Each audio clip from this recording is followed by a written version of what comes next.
아멘. 할렐루야. 자, 옆에 있는 분과 서로 손잡고 축복하며 인사하겠습니다. 복음의 능력을 누리시길 바랍니다. 예수님의 십자가의 승리는 당신의 승리입니다. 아멘. 아멘. 탈무드에 보면은 사람의 종류를 항아리에 비유를 하고 있습니다. 하나님의 말씀을 받는 데 있어서 세 종류의 사람이 있다고 합니다. 어떤 사람은 거꾸로 놓은 항아리와 같다 합니다. 하나님의 말씀이 들려오는데 항아리를 엎어 놓았습니다. 여기에 아무리 소낙비가 쏟아지면 무엇을 하겠습니까? 거꾸로 놓으면 소용이 없는 겁니다. 마음 문을 닫아놓은 사람을 가리켜서 일컬는 것입니다. 또 어떤 사람은 똑바로 놓여 있긴 한데 그 안에 오물이 가득 찬 항아리와 같은 사람이 있습니다. 더러움이 가득 차 있는 것입니다. 이런 사람에게도 하나님의 말씀은 역사할 수가 없습니다. 어떤 사람은 깨끗하게 비어있는 항아리와 같은 사람이 있습니다. 이렇게 마음을 비우고 주님을 향해 우리의 마음을 열고 하나님의 말씀을 받을 때 우리는 복된 자가 되는 줄 믿습니다. 여러분, 이제 쓸모없는 인간을 쓸모있는 위대한 인간으로 바꿔주신 그 하나님의 사랑과 강권적인 섭리에 우리는 무엇으로 보답을 해야 됩니까? 오직 하나님의 영광 그리고 사랑과 은혜를 찬양하며 그를 인정하는 것뿐입니다. 하나님께서 내게 베풀어 주신 그 은혜를 생각하며 그것을 보답하는 길은 하나님의 하나님됨을 인정하는 것입니다. 그리고 순종하는 것입니다. 즉 그리스도를 통해 인간에게 주신 하나님의 구속의 은혜를 받아들이고 그것을 충실하며 이를 보다 널리 전파함으로써 장차 위대한 인간이 가지게 될 천국의 시민권을 가진 자다운 삶을 살아가야 하는 것입니다.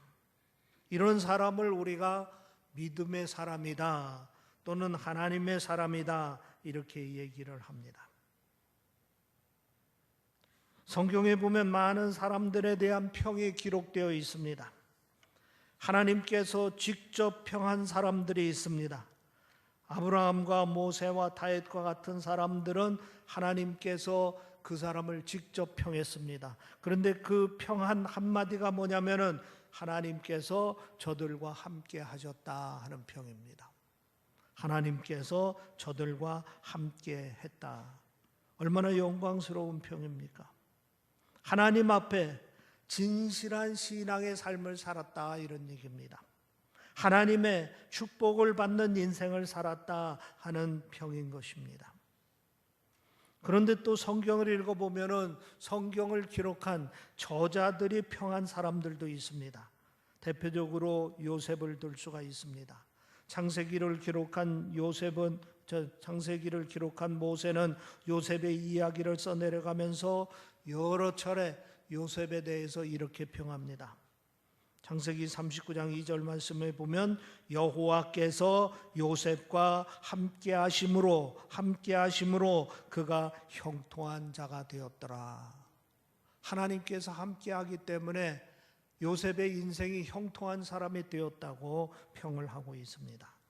요셉이 애굽에 팔려가 보디발의 집에서 종살이하고 있을 때의 이야기입니다.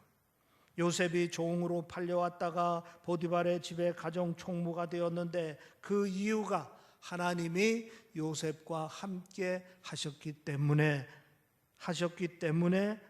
그가 그렇게 됐다 하는 얘기입니다. 얼마나 멋있는 평입니까? 우리도 이런 평을 받으면서 살아야 될 줄 믿습니다. 여러분의 인생이 하나님과 함께하는 삶이 되시기를 주의 이름으로 축원합니다. 그래서 누가 여러분의 삶에 대해서 평할 때도 그분은 하나님과 함께하는 삶을 사는 분입니다. 이렇게 평하는 그러한 평을 받으시기를 바랍니다. 오늘 본문에 보면 이와 비슷한 평이 기록되어 있습니다. 역대하 17장 3절 말씀에 보면은 여호와께서 여호사밧과 함께 하셨으니, 하나님이 여호사밧의 인생과 함께 했다, 이런 얘기입니다. 역대기 저자가 여호사밧 왕에 대한 기록을 남기면서 이렇게 평한 것입니다. 하나님께서 여호사밧 왕과 함께 하였다 하는 얘기입니다. 여호사밧이 누구입니까? 여호사밧은 남왕국 유다의 네 번째 왕입니다. 35 나이에 왕에 올라서 25년 동안 유다 나라를 통치했습니다. 왕으로 통치하는 동안 대체로 하나님 보시기에 정직히 행했고 하나님을 경외했습니다. 그래서 히스기야 왕과 요아스 왕과 함께 유다의 3대 선왕으로 평가를 받고 있는 것이죠. 그래서 유다 3대 선왕 하면은 히스기야 왕, 요아스 왕, 그리고 여호사밧 왕입니다. 그러면 왜 역대기 저자가 여호사밧을 평가할 때 하나님께서 함께 하셨다고 평을 했습니까? 본문에서 그 답을 찾아보겠습니다. 이것이 오늘 이 시대를 살아가는 우리에게 삶의 자세를 제공해 줍니다. 특별히 6.25 상기 69주년을 맞이하는 우리들에게 신앙적인 도전을 주는 말씀이 되시기를 바랍니다. 오늘 본문 말씀 6절 말씀 한번 같이 읽어보겠습니다. 시작. 그가 전심으로 여호와의 길을 걸어 산당들과 아세라 목상들도 유다에서 제거하였더라. 여기 보면은 여호와의 길을 걸어라는 표현이 있습니다. 여호사밧은 여호와의 길을 걸었습니다. 그러니까 역대기 저자가 여호와께서 여호사밧과 함께 하셨다고 평하게 된 첫 번째 이유가 바로 여호사밧 왕이 여호와의 길을 걸었기 때문입니다. 그러면 여호와의 길이란 무엇입니까? 여호와의 길 또는 여호와의 도라는 말이 성경에 많이 나오는데 한마디로 말하면은 여호와께서 인도하시는 길입니다. 다른 말로 표현하면은 하나님의 백성들이 하나님의 인도하심을 따라 인생을 살았다 하는 것입니다. 오늘 본문에 보면은 역대기 저자가 여호사밧이 여호와의 길을 걸었다고 평하면서 구체적인 내용을 증거하고 있습니다. 6절 말씀 끝을 6점을 보면 이렇게 기록하고 있습니다. 그가 전심으로 여호와의 길을 걸어 산당들과 아세라 목상들도 유다에서 제거하였다. 여호사밧 왕이 자기가 다스리고 있던 유다 땅에 아직 남아있던 산당들과 아세라 목상을 철저하게 다 제거했다 하는 얘기입니다. 사실 여호사밧의 아버지 아사 왕이 되었을 때도 처음에는 영적 개혁 운동을 일으킵니다. 그래서 나라가 평안하고 든든히 서갑니다. 그러나 통치 후반에 영적 긴장을 풀리면서 나라가 흔들리기 시작합니다. 왕이 하나님을 의지하지를 않았습니다. 왕에게 하나님의 말씀을 전하는 하나님의 종 선지자들을 옥에 가두었습니다. 그러면서 나라가 위태로워지기 시작했습니다. 이웃 나라들이 쳐들어왔습니다. 자기 자신도 병들어서 죽었습니다. 이런 틈을 타서 나라 곳곳에 산당들이 일어나고 아세라 목상이 생겼습니다. 마치 여름 채소밭 여기저기서 잡초들이 기승을 부리듯이 유다 땅 이곳저곳에서 우상을 섬기는 자들이 기승을 부리기 시작했습니다. 여호사밧 왕은 왕이 돼서 제일 먼저 한 일이 뭔지 아십니까? 바로 6절의 말씀에서 증거하고 있듯이 산당들과 아세라 목상들을 제거하는 일이었습니다. 우상의 잔재들을 다 제거하였습니다. 오직 하나님만 의지하겠다는 결의를 가지고서 그리고 나라 곳곳에 있는 우상의 제단들을 다 헐기 시작했습니다. 백성들에게는 오직 하나님만 섬기도록 했습니다. 역대기 저자는 이런 여호사밧의 모습을 보면서 그가 여호와의 길을 걸었다 이렇게 평을 했다 하는 것입니다.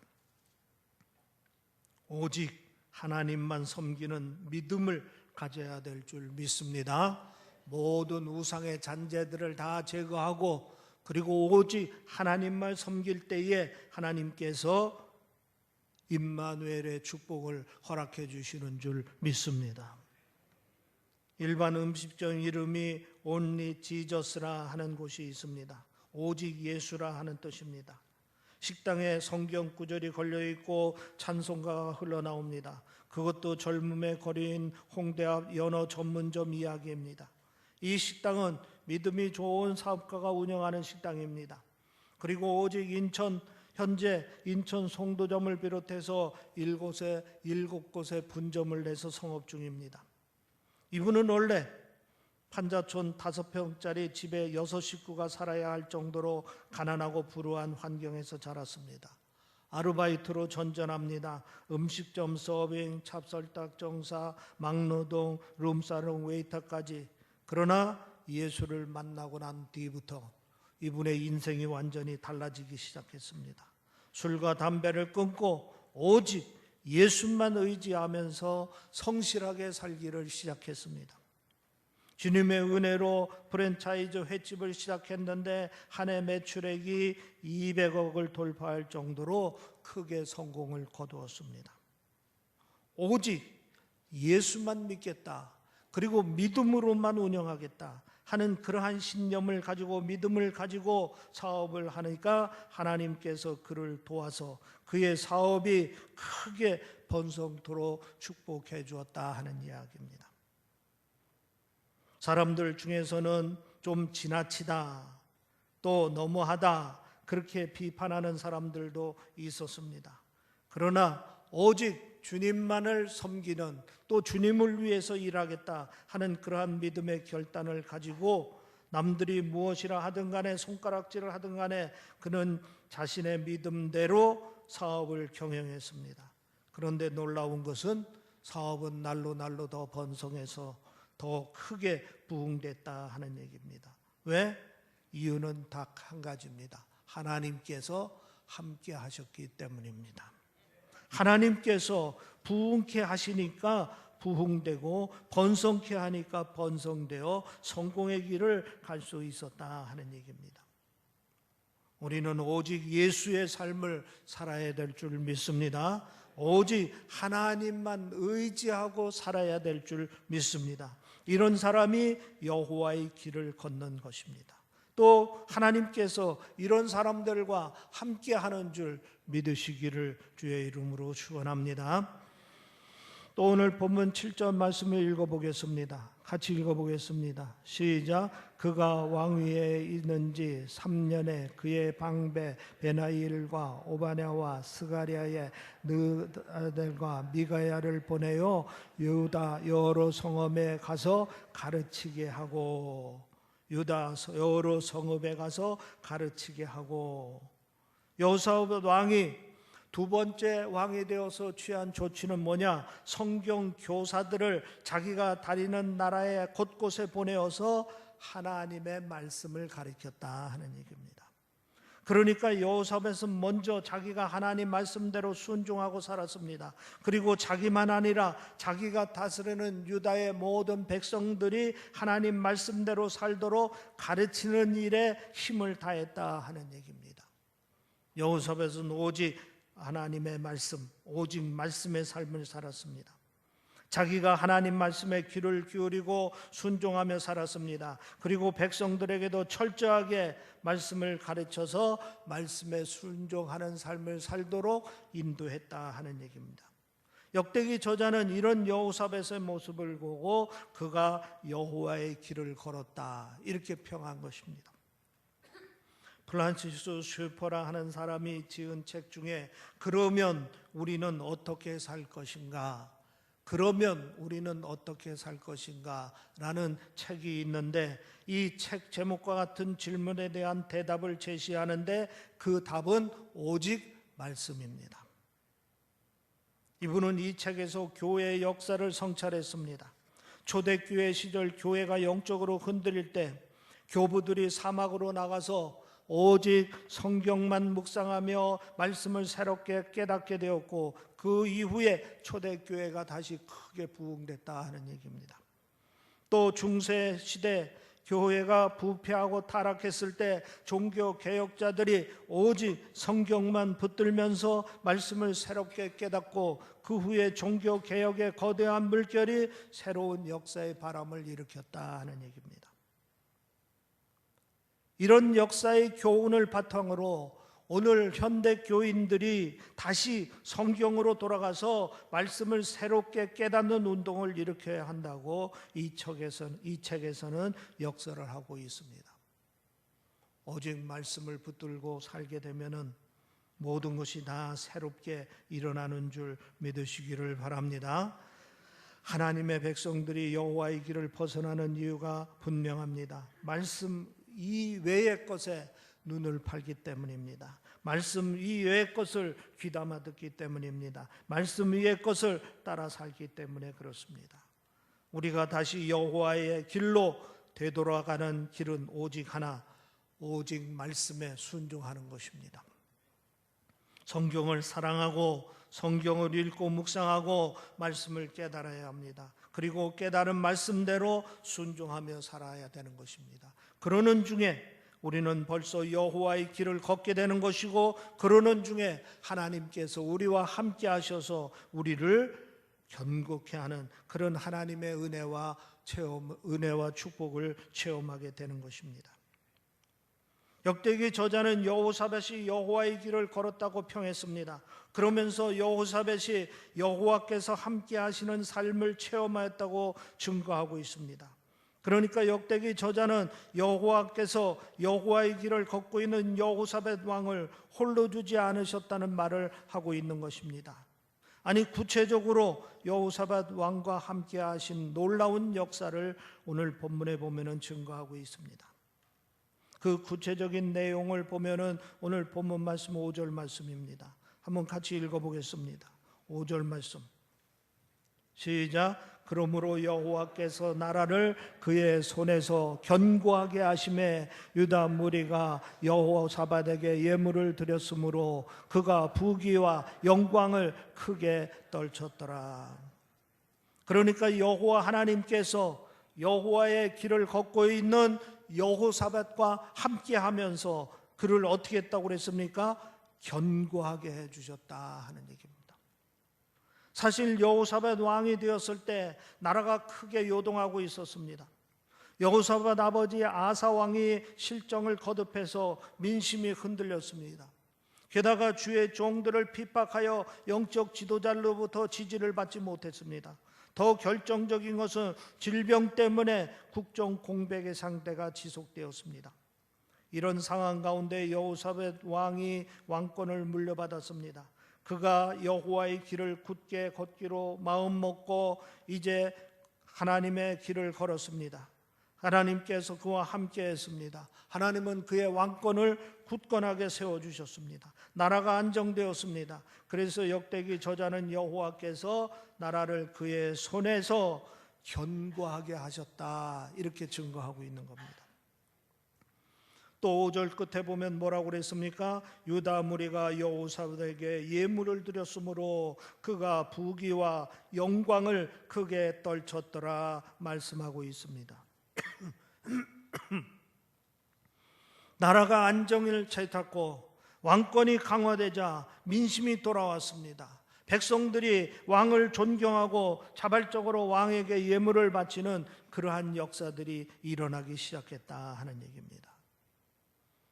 여기서 우리가 분명히 깨달아야 될 것은 하나님께서 함께하는 사람들은 하나님께서 붙들어 주십니다. 하나님께서 견고하게 해 주십니다. 그의 존재 자체를 견고하게 하시고 그 자리를 견고하게 하십니다. 여러분이 여호와의 길을 걸어간다면은 여러분의 가정을 하나님께서 견고케 해 주십니다. 그리고 그 삶을 견고케 해 주십니다. 그리고 하는 사업을 부흥케 해 주시는 줄 믿으시기를 바랍니다. 우리가 시편 40편 1, 2절에 다윗의 고백을 볼 수가 있습니다. 내용이 이렇습니다. 내가 여호와를 기다리고 기다렸더니 귀를 기울이사 나의 부르짖음을 들으셨도다. 나를 기가 막힐 웅덩이와 수렁에서 끌어올리고 내 발을 반석 위에 두사 내 걸음을 견고하게 하셨도다. 여기 보면 나를 기가 막힐 웅덩이와 수렁에서 끌어올리셨다 그랬습니다. 그리고 내 발을 반석 위에 두사 내 걸음을 견고하게 하셨다 그랬습니다. 여러분이 잘 아시다시피 다윗의 인생은 정말 파란만장한 인생을 살았습니다. 수많은 인생의 위기를 겪습니다. 사울에게 쫓겨다닐 때 얼마나 어려운 위기가 많이 있었습니까? 적들로부터 도망쳤을 때 위험이 있었습니다. 밧세바를 범해서 영적 위기를 겪을 때도 위험했습니다. 아들 압살롬에게 반역을 당해서 왕국을 쫓겨갈 때도 있었습니다. 그런 위기 상황을 다윗은 자기의 믿음의 고백에 뭐라고 표현하고 있냐면 기가 막힐 웅덩이와 수렁이라 이렇게 표현하고 있습니다. 그런데 하나님께서 그 기가 막힐 웅덩이와 수렁에서 건져주셨다 하는 얘기입니다. 그리고 그 걸음을 견고케 세워주셨다고 고백하고 있습니다. 여러분, 여호와께서 함께하는 사람들은 기가 막힐 웅덩이와 수렁에 빠진다 해도 건져주시는 줄 믿으시기를 바랍니다. 도저히 헤어날 수 없는 어려운 위기에 빠져도 하나님께서 그 위기로부터 건져주시는 줄 믿으시기를 바랍니다. 그리고 반석 위에 서게 하시고 그 걸음을 견고하게 해주십니다. 이런 하나님과 동행하시기를 주의 이름으로 축원합니다. 또 12절 말씀에 보면은 이런 말씀이 있습니다. 여호사밧이 점점 강대하여 유다의 견고한 요새와 국고성을 건축하고, 그러니까 여호와 하나님께서 여호사밧 왕이 여호와의 길을 걸으니까 나라를 점점점 강하게 하고 그리고 튼튼한 나라로 만들어 주셨다 하는 것입니다. 역대기 저자는 실제로 유다 나라가 강대하게 된 구체적인 내용을 증거하고 있습니다. 13절 말씀에 보면은 유다 지파의 병력 수가 아드나가 수아의 30만, 여호와 하나네 수아의 28만, 그리고 아마시아 수아의 20만, 이렇게 해서 군사가 78명입니다. 78만 명입니다. 그리고 17절에 계속해서 보면은 베냐민 지파 병력 수가 엘리아다 수아의 20만, 여호사밧 수아의 18만, 그렇게 해서 전체가 38만 명입니다. 그러니까 지금 여호사밧 왕이 통치하고 있는 유다 나라의 병력이 전체가 몇 명이냐면은 116만 명이라 하는 얘기입니다. 현재 우리나라 군대 수가 얼마입니까? 대략적으로 60만 대군이다. 우리는 60만을 가지고 대군이다. 이렇게 표현하고 있습니다. 그런데 지금보다 2300년 전 여호사밧 왕이 다스리고 있었던 유다 나라의 군대 수가 몇 명이라고요? 116만 명. 지금 현재 우리 60만 군대의 배가 되는 숫자를, 그 어마어마한 병력을 그때 벌써 가지고 있었다 하는 얘기입니다. 어떻게 여호사밧 왕이 그 시대에 그렇게 큰 군사력을 가질 수 있었느냐? 답은 딱 한 가지입니다. 여호와께서 점점 강대하게 축복해 주셨기 때문인 것입니다. 저는 우리나라를 생각할 때마다 정말 하나님께 감사합니다. 6.25 한국 전쟁 후 우리나라 미국 원조가 없으면 나라를 질택할 수 없을 그런 형편이었습니다. 1인당 국민 총 생산 금액이 GDP가 50불도 안 되었습니다. 그런데 불과 70년이 지난 오늘 국민 총 생산 기준으로 우리나라가 지금 세계 11위입니다. 1인당 국민 소득으로 따지면 3만 2천 불을 넘고 있습니다. 세계는 이것을 한강의 기적이라고 부릅니다. 어떻게 이렇게 70년 만에 그렇게 가난했던 나라가 부강한 나라가 될 수 있었느냐? 물론 모든 국민들이 땀 흘려 노력한 결과입니다. 그러나 성경의 가르침에 의하면 꼭 그런 것만은 아닙니다. 우리나라를 이끌었던 지도자치고 존경받는 사람이 없습니다. 기업인치고 정경유착이라는 부정부패에서 자유로운 사람이 없습니다. 그렇다고 우리나라가 자원이 많았었습니까?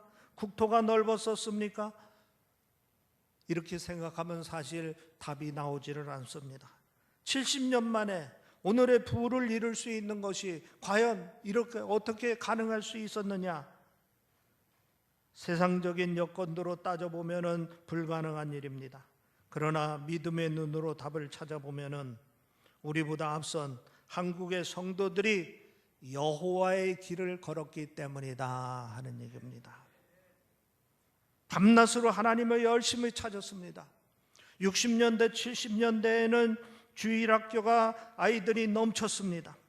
전국 기도원의 구국 기도회가 유행처럼 번졌습니다. 1973년 여의도 빌리그램 구국 기도회에는 100만 명이 모여서 기도를 했습니다. 열심히 하나님께 부르짖었습니다. 그 결과 하나님께서 이 나라와 함께 해 주셨는 줄 믿습니다.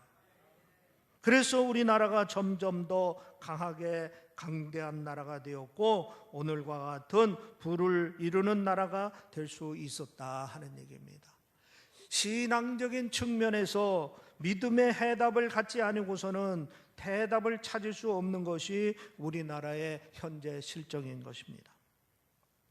그러나 안타깝게도 오늘 한국의 성도들이 과거와 같이 여호와의 길을 걷고 있습니까?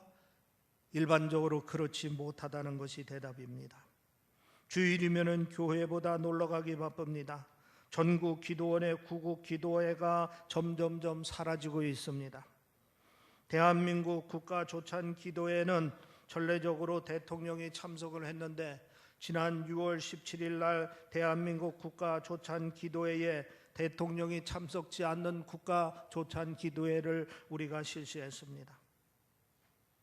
그래서 이 나라가 점점 더 강해지는 일이 사라지고 있다 하는 얘기입니다. 오늘 69주년 6.25를 상기하면서 이 점을 여러분 꼭 기억하시기를 바랍니다. 우리가 더욱 힘써 여호와의 길을 걸어가야 하면은 하나님께서 우리와 함께 하시고 하나님께서 이 나라를 견고케 하시고 하나님께서 이 나라를 더 강대한 나라로 축복해 주시는 줄 믿으시기를 바랍니다. 우리는 안타까운 마음으로 기도해야 됩니다. 이 나라 이 백성이 여호와의 길을 걸어갈 수 있도록 도와주시옵소서. 기도하시고 앞장서서 여호와의 길을 걸어가는 여러분들이 되시기를 주님의 이름으로 축원합니다. 기도하겠습니다.